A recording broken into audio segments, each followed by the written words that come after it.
All right, so we're back for our second class here, and I just want to talk for just a second about the milestones you got.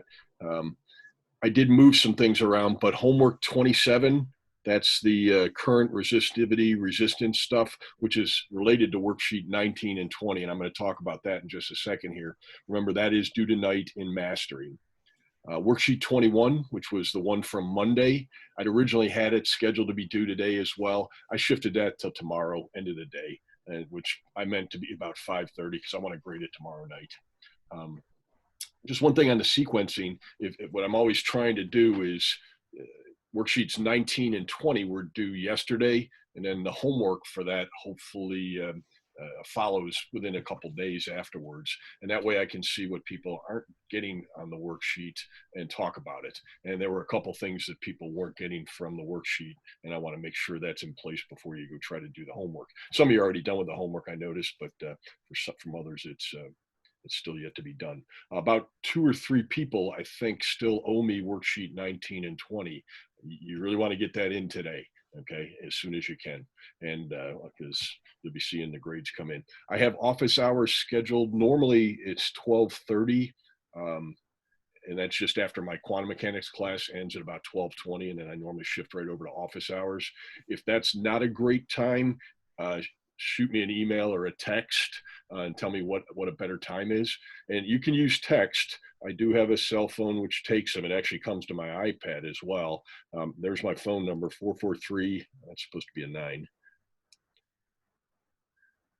995 7348. And of course, you all got my email, which is the etuholsky2@washcoll.edu. If you text me, that might be quicker if the cell phone's sitting right there.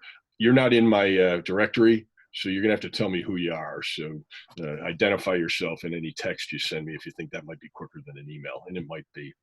Okay, the thing I wanted to talk about from worksheet 19 and 20, and let me shift over what I'm sharing here. Any questions before I get started?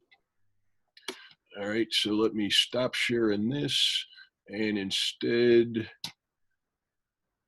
share this guy, because a number of people had questions for me on it, and hopefully you're seeing this is something we did right before spring break, and my experience is things done right before spring break, they often aren't retained a lot, so I'm not overly surprised. But I want to talk about, and let me get the problem with these pictures is I got to up there it is. I can make them all get real small. Good. Okay. They show up on the video. So if any of you have gone and looked at any of the videos of the classes, which are posted on Canvas, if I keep that big picture bar, it tends to cut off some of my screen. All right. And I want to, and I figured out how to write too with these things. I get a pen color, we'll go in red. And the first equation I want to talk about is this guy right here. And J, you remember, stands for current density. Units are amps per meter squared. Related to another kind of current, I, which is just amps, which is equal to the current density times the cross-sectional area. And the first thing I want to talk about is which cross-sectional area, because if we had a long wire like this, okay, the charges, they're all moving that way, right? The area we're talking about is this area at the end here, okay? Pi times whatever the radius of the wire is squared. I saw some people were using the area of the side of the wire. You know, that works for electric flux because the electric field is going through the side of the cylinder, okay? In this case, all the current is going through the end of the wire, so that's the area we're talking about. Everybody good with that? And I just want to make sure, yep, well, it sounds like I can see my little thing says I'm able to talk. Somebody just give me a heads up that, yeah, you hear me? Yes, let's see. yeah. All right, you got it. All right, cool. Just want to make sure I'm getting out into the, you know, sometimes you're just talking and you can't really tell, is anybody there? All right, I need to move that out of the way, I guess. Close that thing. I can't. All right. Anyway, so that's the first thing I want to talk about. Second thing, I guess, is what are the pieces that make up I, okay, the current or the current density. And the first one is this number of charges, number of electrons per volume, okay? And for your chemists, I guess what I would think about is the charge, or is the mass per volume. So if you knew the mass and you knew the volume, some people would call that the density, right? And if you take the mass and you divide it by the gram molecular weight, or the atomic mass, whatever, you know, if it's an atom, you use atomic mass. If it's some kind of molecule, you use gram molecular weight. If you take mass and you divide it by either the atomic weight or the gram molecular weight, what do you get? Chemists, this is you. Somebody's got to shout it out. Moles. Number of moles, right? That gets you number of moles. And so then if I multiply by Avogadro's number, that gets me the number of actual atoms or molecules, whichever it is. And all of these are per volume, right? Per meter cubed or per centimeter cubed, whatever you're using as your mass. And then if you look at the periodic table for most of the metals, you'll find that the valence is often like -1 or -2. And that means they have 1 or 2 free electrons. So for example, copper has 1 free electron that's able to go into the metal and move around, like we're showing right here, per atom. Okay, so I would, in that case, I would just multiply it by 1 because there's 1 electron. That is what this N, that calculation right there is what that N is. We don't hold you responsible for that calculation in this class. I've taught other physics classes like this one where that is part of it. You know, I give you the gram molecular weight or the atomic mass of whatever the metal is. I give you mass over volume, that's just density, Avogadro's number, and you could figure out what N is. You notice on the worksheets, we always gave you that number, and it's in electrons per meter cubed. Okay, the next thing, and I was watching people do it, it's the charge on an electron is what comes next. Okay, so if I've got number of electrons per volume, now I multiply by the charge on each electron, just dimensionally, that's the charge, the coulombs per meter cubed. It's a charge density, right?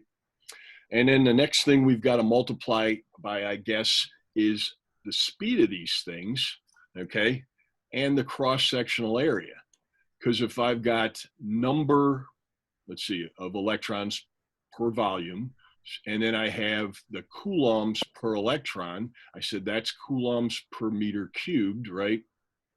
And if I multiply by meters per second, because that's the speed, and then I multiply by meters squared, because that's the area, right?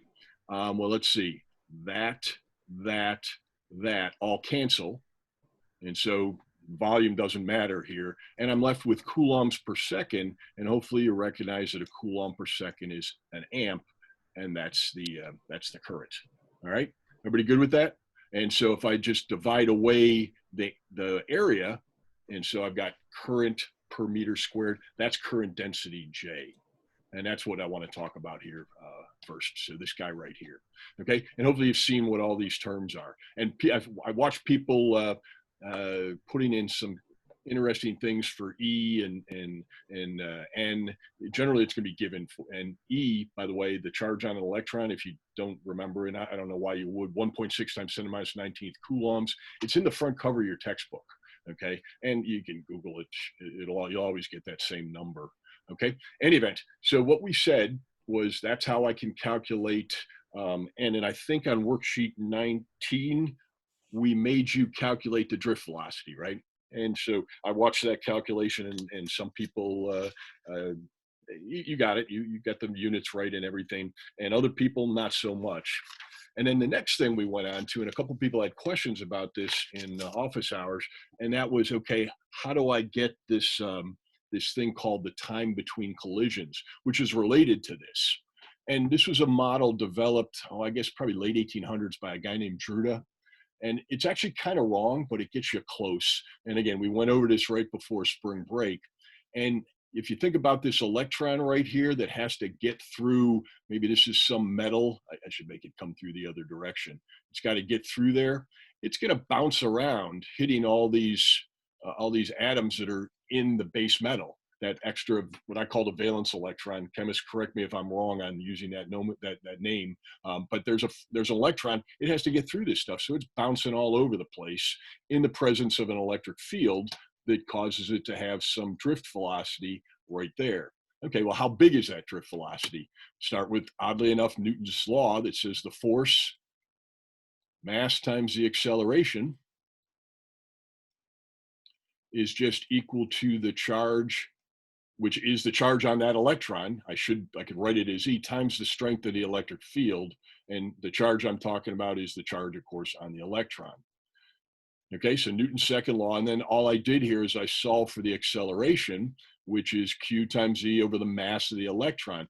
People were asking me what mass I should be using in this calculation. The answer is because of this, when I bring this guy over here, right over here, and I guess I got to do the same thing right over there, okay, you can see that it is the charge on an electron and a mass on an electron. In my slide, I subscripted with an E. I truthfully don't remember what the textbook did. Okay, and so then I guess if you're trying to find a velocity, an average velocity, you would just take that acceleration and multiply it by some time. And that's the time that you were looking for in on worksheet 20, and it was problem 3 on worksheet 20. And about, I don't know, 6, 7 people asked me about that. Some people even left me little notes and saying, hey, what's this about? I forgot all about this. And so this is what we're talking about right here. So that's the term you were trying to find, that time between collisions. And if you think about it, there's some distance right here. How long does it take to go from right there to right there? And then how long does it take to go from right there to right there? And how long from right there to right there? And then you can see there's a lot of collisions that are happening here, a lot of paths. Average that time out. And that's what this tau time is. Because if I take acceleration times time, that should give me a velocity. Now, this is the thing that's actually technically wrong with the Drude model, the model this guy Drude developed.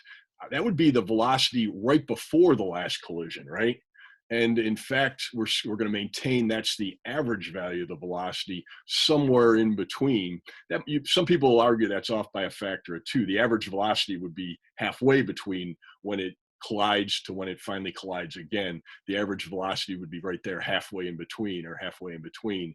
This model right here is kind of when it uses this time constant, predicting the time right before it hits. It's a number, and it gets you close. At worst, you're off by a factor of a half. Okay, any event, so that's the velocity. What do you think we're going to do with that velocity? We're going to jam it right in there. Okay, and that's why we were talking about what is current density. And so I did. There's that n number, which comes from some chemistry. I would call that stoichiometry, but that was just I've had 1 year of chemistry in my life, and it was as a freshman at the Naval Academy. It was a long time ago. But in any event, doing that calculation to get n, this is what the drift velocity must be, right? And I'm just using J, so I'm using the charge on an electron. And if I had I instead, I would have the area there. But remember, the area has been divided away. Okay, so I'm using the current density. And so I got this term. I can see there's an E right here and an E right here. That's why the E is squared. As I was grading, I saw a lot of people were forgetting to square the E. And so you're getting incorrect numbers. You were plugging in the right value for E, but then you forgot to square it in a couple of cases. Don't forget that that's there. And so I've got J here being equal to that number of electrons per volume times the charge on electron squared times this time constant divided by the mass of the electron. And I guess what you notice is that J here is proportional. That's a proportional symbol. It's supposed to look kind of like a fish, but it was poorly drawn there. Proportional to the electric field. Well, the constant of proportionality that relates the two is called conductivity. And so all of this stuff right here must be the conductivity. And remember, the reciprocal of the conductivity is that number we call the resistivity, that guy right here, okay? And so on worksheet 20, you were given the resistivity, right? And you were asked to find this. And so what you had to do is look up or ask me what was the mass on an electron. Again, in the front cover of your textbook, 9.1 times 10 to the minus 31 kilograms. Google it if you don't have that. It'll be on the exams will be open books, so you'll be able to look numbers like that up anywhere you need. N here was given to you, and E is the charge on an electron. Resistivity was given to you for whatever this was. It was copper, okay? And solving for the time constant. Units on that were kind of a couple people asked me about units in office hours. It's a pain to get through those units, but you can do it because resistivity, remember, is going to be ohm meters, and mass is kilograms, time is seconds, charge on electron is coulombs, and of course meter cube per meter cube for this n thing. It takes a couple steps to get the units to come out right, but sure enough, the time constant will be seconds if you work it out. All right, any questions on that? That was I think the biggest issue people had with worksheets 19 and 20, and I suspect for the people who haven't turned it in, it's probably those two questions that are the ones that are giving you the most trouble. All right. If not, I'm going to move on to the topic for today, which shouldn't be too long, I hope.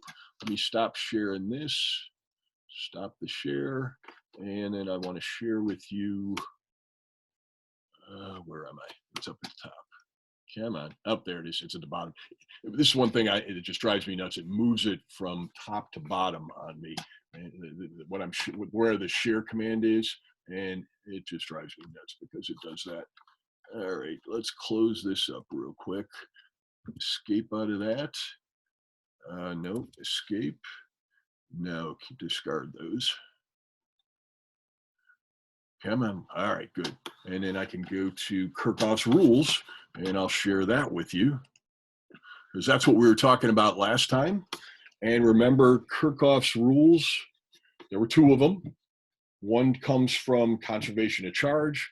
The other comes from conservation of energy. And of course, there it is. I can get to it now. Come on, you can do it. All right, hopefully you see that right there. And conservation of charge says when I get to a junction, okay, in a circuit, like pen color, let's go with, let's go blue this time. So if I've got a battery and two resistors, like that, there's resistor one, there's the other resistor. The current which leaves the battery, when it gets to this point right here, I'll call it current leaving the battery. When it gets to that point right there and has to split into two pieces, I1 and I2, well, current doesn't get lost there. There's no charge leaking out of the wires or anything like that in general. Now, if there's some kind of problem with the insulation on the wire, there could be, and that generally is what causes a circuit not to work. But in general, the battery current has to be equal to the sum of I1 and I2. We're just conserving the charge, right? That's all that the junction rule is telling us. And that was what we talked about, I guess, on Monday. And then the other one is around any loop. Okay, if I start right here and I trace around any loop, the sum of the potential rises and falls has to be equal to 0. Okay, and that's because electrostatics is a conservative electrostatics are conservative fields, and it doesn't matter what path you take. And if you wind up with a path and you get back to where you started from, there's no work being done. Remember, voltage is just work, energy per charge. Okay, and so if I get back to where I started from and I go around a closed loop, I have to have done no work. There could be no change in potential. Okay, and those are two rules that we use to solve problems. I can blow through that. We talked about series circuits, and we said, hey, a series circuit, the equivalent resistance of two or more resistors in series is just the sum of the resistors. And I just want to make sure you remember that's absolutely backwards for series capacitors, which in that case added as reciprocals, right? Okay, and so that was our result from, I guess, the Kirchhoff's loop rule, the voltage rule. When I went around here, that was the result. That's how equivalent resistors work.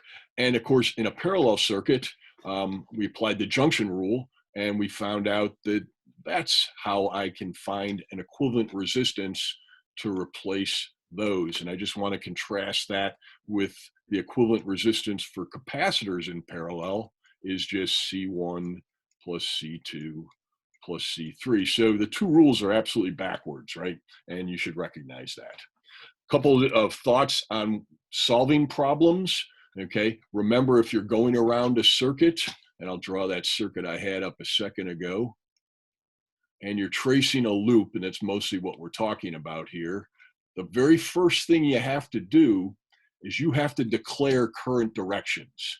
Okay, and do what you expect. I expect that that's the direction of the battery current because that's the positive side of the battery, right?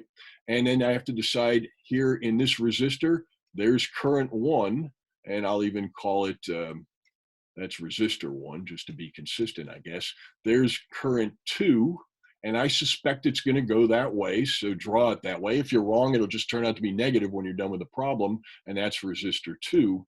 And our strategy is, if you're going around in a direction, and I often pick clockwise just to be consistent, but you don't have to, okay? Just be consistent with it. I start here. If I go across a battery this way, okay, from the negative side to the positive side, I add the voltage, right? If I happen to be tracing the other direction and I go from the positive side to the negative side, I subtract the voltage.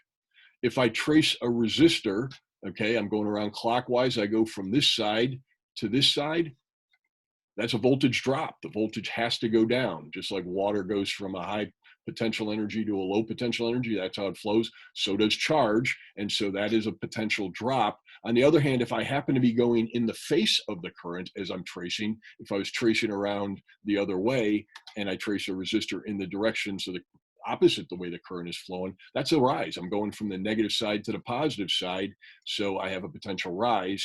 And Ohm's law applies for all resistance. That means that the potential across a resistor is the current going through the resistor times the value of the resistance. And you can see subscripts are key here. You just got to use them. And in general, and to solve a problem, you have to use both rules. Okay, we solved this problem on Monday, and I want to do the problem a different way. And I just want to remind you what the result we got was. And of course, I closed up my notes here, so I don't have those sitting right in front of me where I wanted them. Kind of silly thing to do. But I wrote three. There it is. I wrote 3 loop equations.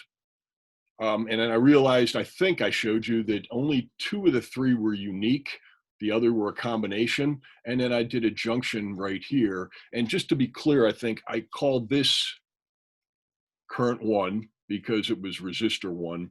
I dropped resistor 2. There used to be another resistor right here. I think I mentioned that. I called this current 3, okay? And I called this current 4. And the result we got when we were done with this was that current 1, I don't know why I dropped the 1 there, turned out to be 1 point, well, this is what I had written down. It came out of, we were using Wolfram Alpha to solve 3 equations and 3 unknowns. 2 over 240, I'm sorry, 2440. And the units here have to be amps, right? I think I may have been sloppy about amps. And if you care about decimals, that would be 1.23 times 10 to the minus 3rd amps. And because I'm lazy, I like to write that as 1.23 milliamps. Okay, and then the number we got for the other currents, let's see, R3 was the 100. So for this guy, I think I got 9 over, I'll get my current arrow out of the way, I guess, 9 over 9760 amps. And if you like decimal numbers, that you can convert that in a calculator. That's just about 0.92 milliamps. And then this guy over here, when we solved the problem, we found out that I3 was 3 over 9760, same denominator, 9760 amps. And as I said, I solved it in Wolfram Alpha. If you like doing the algebra, feel free to work it out on a half a sheet of paper. It'll be fun. And you notice that was, if you like decimal numbers, 0.31 milliamps.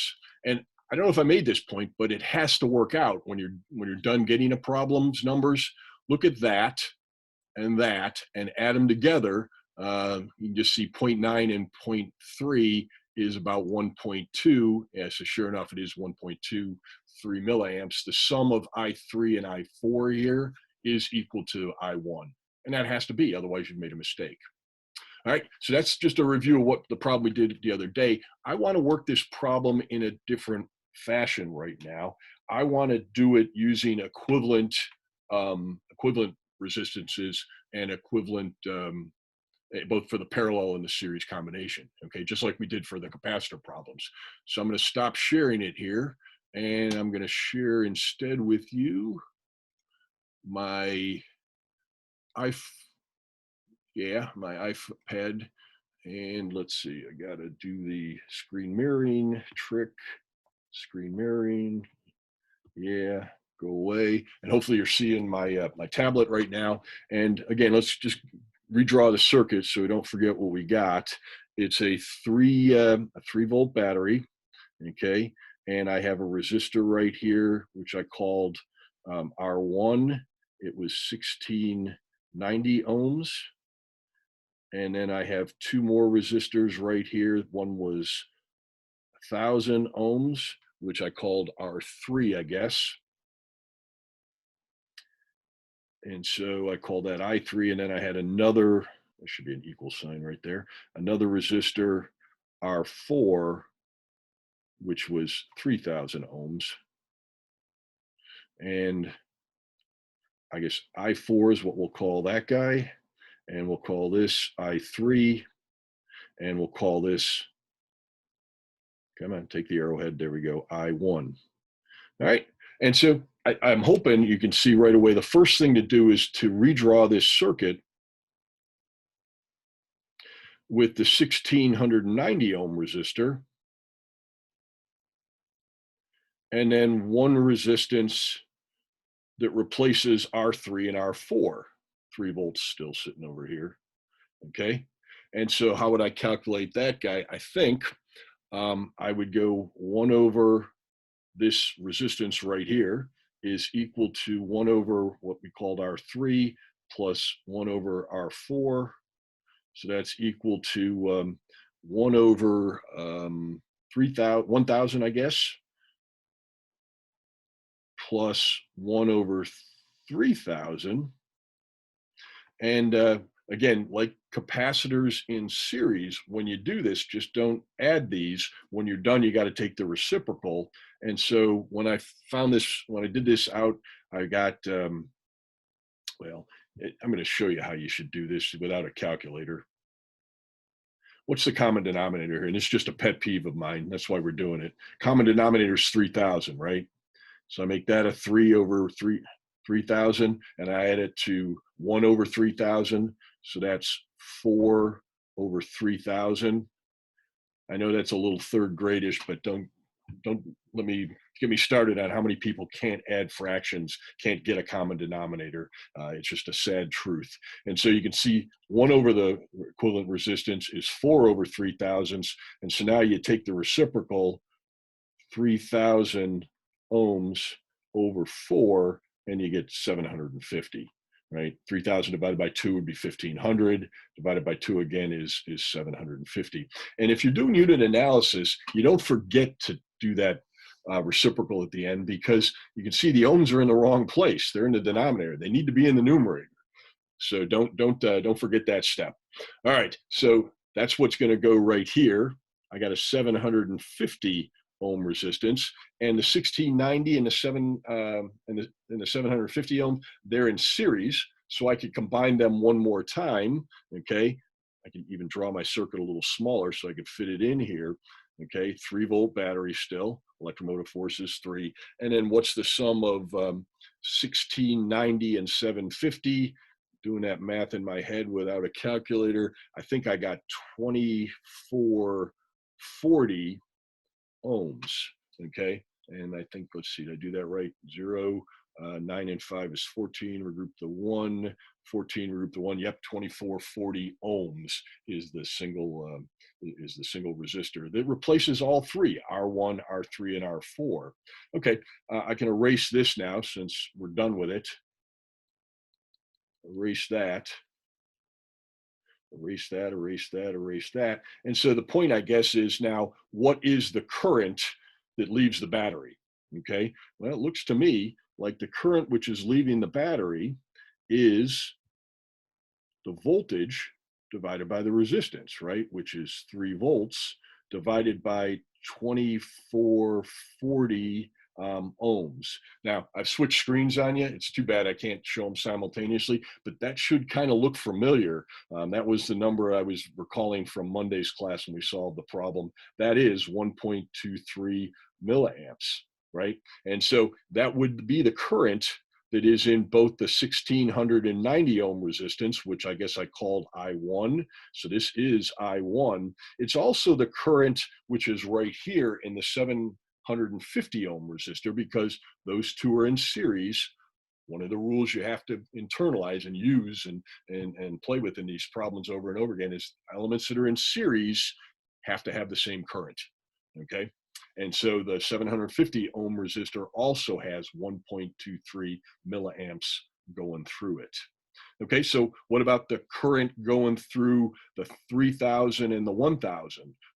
R3 being the 1000 ohm resistor and the 3000. Well, the first thing I have to do is I have to figure out what is the voltage across R3 and R4.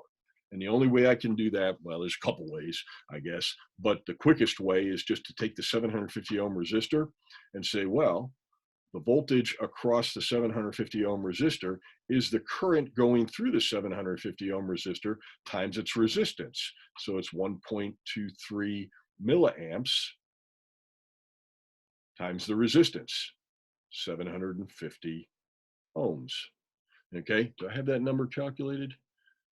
Yes, I do. Yes, I do. It is 0.922 volts. Okay, and just as a check, if that's 0.922 volts, the voltage across the 1690 ohm resistor must be 3 volts minus 0.922 volts. And so as a check, I guess, multiply 1.23 milliamps times 1690 ohms, and you should get something around 2.1 volts, right? Because they have to add up. I'm going to accept that as a fact, but you can feel free to pull out a calculator and check my work right there. Okay, that then is the voltage across both resistors. That's the voltage that's across resistor 3 and 4. So if I'm looking for the resistance, I'm sorry, the current going through resistor 3, I would say it's the voltage across resistance 3, which we just found to be 0.922 volts, divided by the resistance of 3. So that's 0.922 volts divided by 1000 ohms, which is 0.922 milliamps, right? Which is very close to what we found on Monday, doing the problem the other way. And then, of course, I4, which I'm probably not going to be able to fit in here. We'll see. You do exactly the same thing, only you divide by 3,000 ohms. So it should be about 1/3. And I'll just write it right here. It's 0.31 divided by 3, and then kind of round it up. Again, the check is the sum of the current in 3 and 4 equal to the current in resistor 1, because it splits right at that junction point right there. The answer is yes, just like it was in the problem on Monday. Now, different people have different desires and likes here on which way they want to do a problem, and that's good. You have your choice in this particular problem. You can do it the way I did it on Monday by writing loops and no junction rules directly, and just solve 3 equations, 3 unknowns with something like a problem solver like a TI Inspire that does multiple equations and solve systems of equations for you, or Wolfram Alpha, or whatever solver you want, algebra if you want to get back to doing it by hand. Or you can do this equivalent resistance method and simplify the circuit just like we did for capacitors. Okay, choice is yours. Now, unfortunately, I have to show you something else. All right, so let's get back to this problem and share that with you. Oh, no, I hit the wrong button, share. Okay, so that's just if you want to check, the numbers are exactly the same. Either way I did the problem. I have this problem to show you, and this one's problematic, I think, because anybody see a combination of resistors that are either in series with each other or in parallel with each other. Notice in this problem, I got two batteries, don't I? Okay. And some people like to tell me something like, oh, well, the 5 and the 10, they're in series. Oh, no, they're not. That junction right there means that the 5 and the 10 ohm resistor are not in series. And then other people like to tell me that like the 20 and the 10, they're in parallel. This battery right here makes them not directly in parallel with each other. Okay. And so the fact is, there is no other way to do this problem than the method that we did on Monday. And so I'm going to do it that way. There are no series and parallel combinations that I can use to simplify this circuit. I'm just stuck with it. And it's in its simplest form right now. There's nothing I can do to make equivalent or equivalent resistors any simpler. So you just got to go, okay, there's a junction. And remember I said the first rule we have here is I got to define what I think are currents. And, you know, I do worry about this. I think there's the positive side of the battery. I'm going to call this, I'm going to be consistent with my notes here. So yeah, I'm going to call that I1. It's arbitrary what I call it.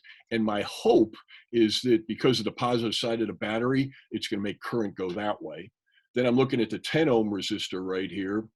And my hope is that the positive side of this battery here causes current to go that way. I'll make that I2. And then the two should combine at this junction.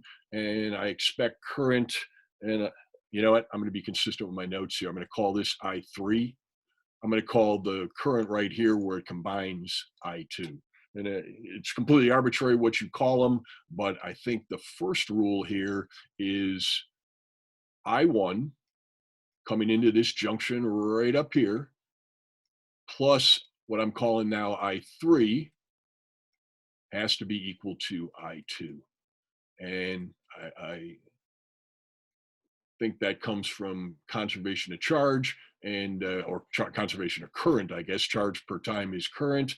Anything that comes in here, nothing's being lost, leaking through the insulation or anything like that, comes right down to I2. So there's one equation. I don't know the three currents. I'm hoping that that'll get me the right answer.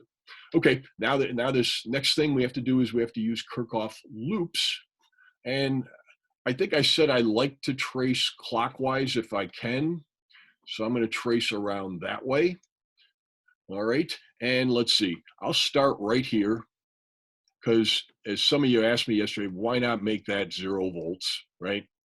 And so I'll use that loop and I'll go, okay, the first thing I do is I go around that way is I have a battery and I go from the low side of the battery to the high side of the battery. The rule that I talked about at the start of this says that means a positive 10 volts right there. Okay, then I come right to here.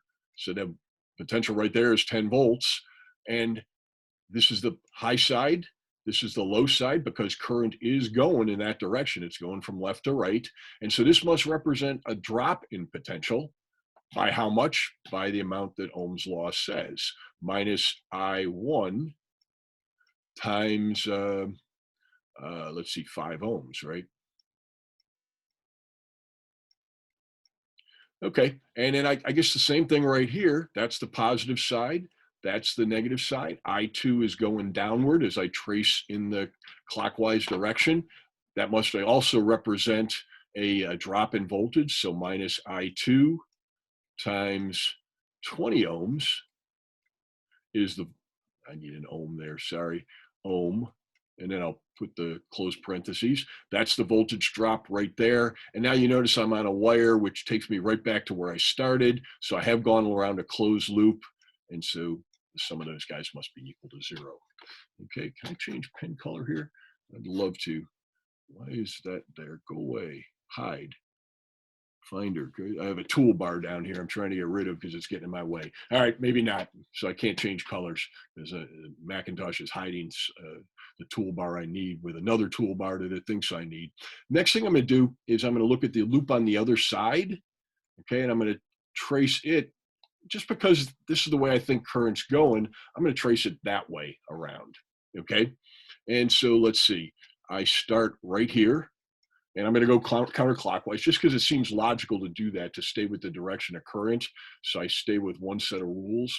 Start with plus 20 volts when I go from here to here, okay? And then let's see, I'm gonna have a voltage drop here if my current is the direction it should be. So I'm going from the positive side to the negative side. I'll subtract off I3 times 20 ohms. Oops, I'm sorry, that's not 20 ohms. That's a 10 ohm resistor. I was looking at the wrong place. 10 ohms. Okay, so right there, doesn't it? And then I come across the 20 ohm resistor now, and I have, again, from the positive side to the negative side as I trace around here, right? So it's minus I2 times the 20 ohms this time. And I'm back to where I started from because I'm on this wire right here where my original X was. And so that has to be equal to 0. If you notice, I have 3 equations right here, 3 equations and 3 unknowns, I1, I2, and I3. And I1 and I2 and I3 are the directions of the currents I've shown right here. And so the question is how to solve these 3 things. I'm going to do it by hand one time. I've mentioned that. And I just want to show you how I think you can do it, just because, you know, when was the last time you solved 3 equations and 3 unknowns? It could have been back in high school for all I know. So let me jump out of this, stop sharing, and let's come on over to here and escape out of that. Is it going to let me? I want to not have a slide. No, not the slideshow. No, discard the annotations. Good. And I'm going to go back to sharing my pen tablet with you. Boop. Share. Okay, mirror.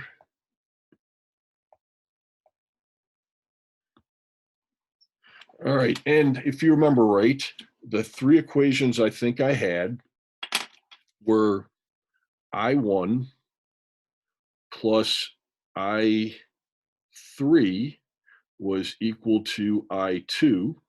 Okay, I had an equation 10 volts minus I1 times 5 ohms minus I2 times 20 ohms is equal to 0. And I had the other loop 20 volts minus I3 times 10 ohms minus I2 times 20 ohms is equal to 0. And I'm not trying to insult anybody by going through the algebra of this, but I watch my quantum mechanics students who are junior and senior physics majors and should be able to solve things like 3 equations and 3 unknowns. And sometimes it's just a disaster. Okay. And so how do you solve these? Well, I think the first thing I like to do is I'm going to say, let's get rid of I3 right here. Okay. How am I going to do that? Well, if I look at this top equation, I think that I3 is equal to I2 minus I1, right? So right in here, I can rewrite that equation, putting that fact in for the thing I've circled. And so I guess I'll rewrite it 20 volts minus, now I got to distribute that negative sign, right? Minus I2 times 10 ohms, right? I2, and then minus a minus, so that would be a plus I1 times 10 ohms, and then minus I2 times 20 ohms, just recopying that down, is equal to 0. Now, you got to have the experience to know that I got an I2 right there and an I2 right there. So I should rewrite this thing. I should rewrite it as 20 volts minus, let's see, 10 and 20, both are negative, minus I2 times 30 ohms, plus, excuse me, I1 times 10 ohms is equal to 0, right? And then I'm going to do something to this equation right here. What I'm going to do with it is I'm going to double it. I'm going to multiply every term in there because I want to combine it with this guy. And so I'm going to take that. I'm actually going to write it right there. So I'll have 20 volts okay, minus, let's see, I double, hang on a second right here. Hang on a second, hang on a second. What am I taking? What am I taking here? Which one am I taking? 20. Let's see, hold on one second. I was working with this guy and I've got that to look like that. Good. And then I'm going to take the 10-volt equation, turn it right. Oh, yeah. Okay. So I've just got to get the order correct. So I am doing what I said. Yeah, put that back to blue. Yeah, I was trying to follow along my notes and it wasn't quite working here. 20 volts. I want to put the I2, the second term right here, right under the I2 for hopefully reasons that make sense. Minus I2, and I'm doubling the 20. It becomes 40 ohms. That switching that around really messed me up for just a second there. And then I got to go minus I1 times, let's see, I'm doubling that. So it'd be 10 ohms, right? And that's equal to 0. I think I wrote that right. 20. And then, yes, minus I2 minus I1 times 10. Okay, so everybody see what I did here? My step was to take this equation and plug in for I3, and then take the first equation and double it. And now I've got two equations here. And the simplest thing I think to do to these is just do a linear combination, add things. So I got 40 volts right there. I got minus I2 times 70 ohms, okay? I just lost my screen. Why did that go away? Well, that's depressing. In any event, what I was about to write, sorry you're going to lose it, is that 40 volts minus I2 times 70 ohms. And if you notice the I1 terms, they were exactly the same. One was positive, one was negative. So those went away. And then all over on the side was 0. I have no idea why the screen just went blank there. It just did. So what does that tell me? That tells me that I2 is equal to 40 volts divided by 70 ohms, which is 4/7 of an amp. Okay. And so that's one way to solve the problem. It's kind of the long way, but you now know what I2 is, which was the current in the middle, remember. All right, I'm going to not do that anymore, I guess. I'm going to switch on over here to sharing with you my internet, and I'm going to go to Wolfram Alpha.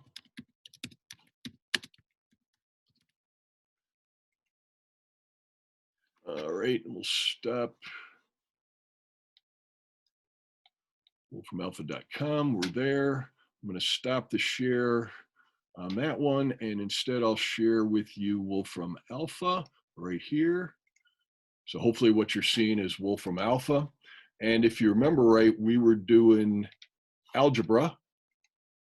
You can just start typing and it'll figure out what you want. And I was doing solve a system of linear equations right here. And my three equations, again, were I1 plus I3 is equal to I2. And I'm gonna use a plan again where I use X, Y, and Z instead of I1, I2, and I3, just because sometimes it's hard to read the currents. They make them look like ones. And so my first equation, I1, which I'm going to call X, plus I3, which I'm going to call Z, has to be equal to I2, which I'm going to call Y. Then I put a comma in. Okay. And my second equation was 10 volts minus I1, which I'm calling X, times 5. So it's 5 times I1, which is X, minus 20 times I2, which is Y, has to be equal to 0. And then the last thing I'm going to do is I'm going to put in the third equation, which was 20 minus I3 times 10. So that's minus 10 times I3, we said we call Z, 1, 2, 3, X, Y, Z, okay, and then minus I2, which is Y, times 20 again, and that's Y. All right, and so let's make sure I got the equations right. I1 plus I3 is equal to I2. 10 minus 5 times I1 minus 20 times I2 is equal to 0. 20 minus 10 times I3 minus 20 times I2. And no, it's not right because it has to be equal to 0. 3 equations, 3 unknowns. Hit the equal sign. Let Wolfram Alpha chug on it just for a second. And look at that. I always check when I'm using Wolfram Alpha, when it feeds back to me what I allegedly inputted, that it is what I wanted. Remember just a second ago, before my screen kind of went away, I figured out what I2 was, which was 4/7, okay? And apparently I1 is minus 2/7, and I3 was 6/7. Well, I got this right when I did it by hand, right? But notice what happened to I1 here. It was negative. It was negative. So what does that mean? The direction of the current, which I guessed when I started the problem, is apparently wrong. I have to go the other way, okay? And so I'm going to come back to the picture because this was just a tool to help me solve the math. Let's go back and look at the, the actual problem here. And I got to unshare the internet with you.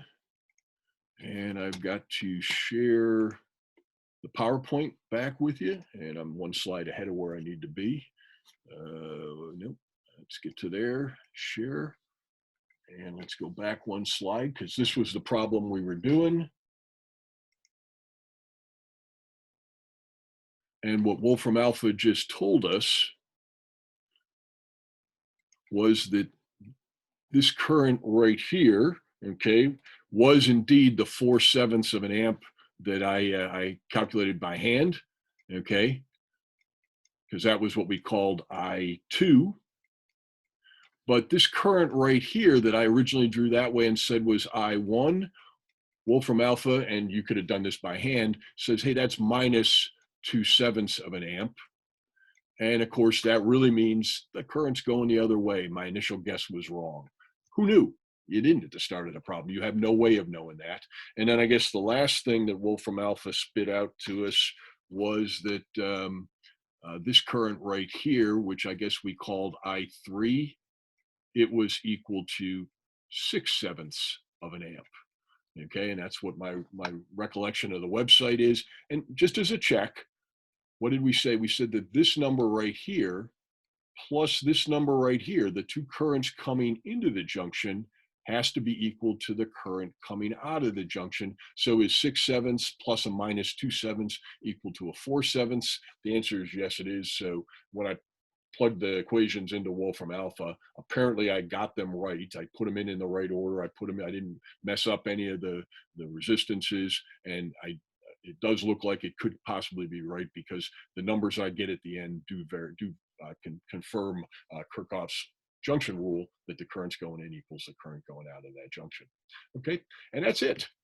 That's the problem. Everything else, I guess, yeah, we'll talk about RC circuits. You'll see this is what we got coming up on Friday. We'll put a circuit together with both a resistor and a capacitor, because why not? We've been studying both. But for now, I think that's it. If you've got any questions, I'll be around at 12:30. And I guess that's it. If I can, nope, there we go. Discard my annotations. Discard the annotations and stop sharing. And that's it for class today, because I'm looking, I've gone about 4 minutes over, which I apologize for. I'll be around at 12:30. If there's a better time for office hours this afternoon to help with the homework, let me know that. Otherwise, you guys have a great day, and we'll see you on Friday.